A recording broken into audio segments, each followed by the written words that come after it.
کوئی میدان ایسا نہیں، کوئی فیلڈ ایسی نہیں جہاں رسول خدا نے خواتین کو اپنے ساتھ نہ رکھا ہو۔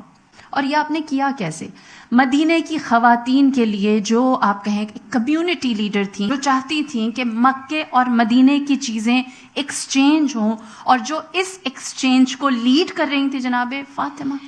مدینہ ایک ایگریکلچر سٹی تھا اور جو مکہ تھا وہ ایک انڈسٹریل۔ تو آپ نے فرمایا کہ یہاں کی خاتون بھی انٹرپرینور بنے، اور جناب عقیلہ انصاری پہلی خاتون تھی جنہوں نے مدینے میں بزنس سٹارٹ کیا۔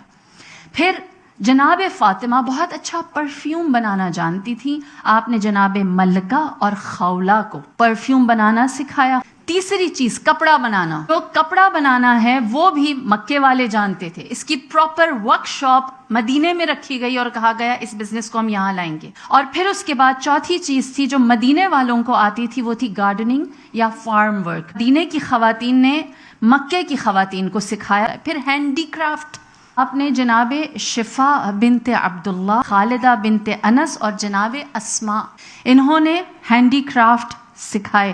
پھر اس کے بعد جناب اسماء، جناب ام رعلہ اور آمنہ بنت عفان، یہ تینوں بیوٹیشنس تھیں۔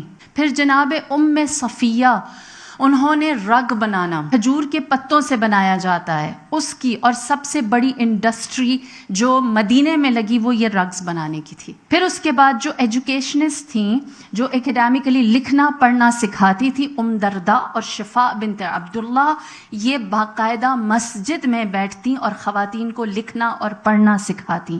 پھر جناب رفیدہ جو معالج تھیں، جو ہربلسٹ تھیں۔ جنگ احزاب ہوئی، اور جب جنگ احزاب میں بی بی نے دیکھا کہ یہ اتنی بہترین ہربلسٹ ہیں، تو مدینے کا پہلا فری میڈیکل کیمپ جناب رفیدہ نے لگایا اور جناب فاطمہ نے اس میں والنٹیئر کیا۔ پھر صرف اتنا ہی نہیں، باقاعدہ طور پر خواتین کو انکریج کیا گیا کہ جب تبلیغ کے لیے مرد جاتے ہیں خواتین بھی جائیں گی۔ جناب اسماء بنت زید، وہ ایک بہترین خطیبہ تھیں، اوریٹر تھیں، آپ سے کہا دوسروں کو سکھایا جائے۔ اور پھر جہاد کے لیے جب خواتین جانا چاہتی ہیں تو ان کی لیڈرشپ ام عمارہ اور ام سلیم اور جناب فاطمہ کا بھی تذکرہ ملتا ہے۔ ایسی سوسائٹی، ایسا ویلفیئر اسٹیٹ اگر رسول خدا بنا رہے ہیں آج سے 1400 سال پہلے، تو ہم لوگ کتنا ریورس جا رہے ہیں۔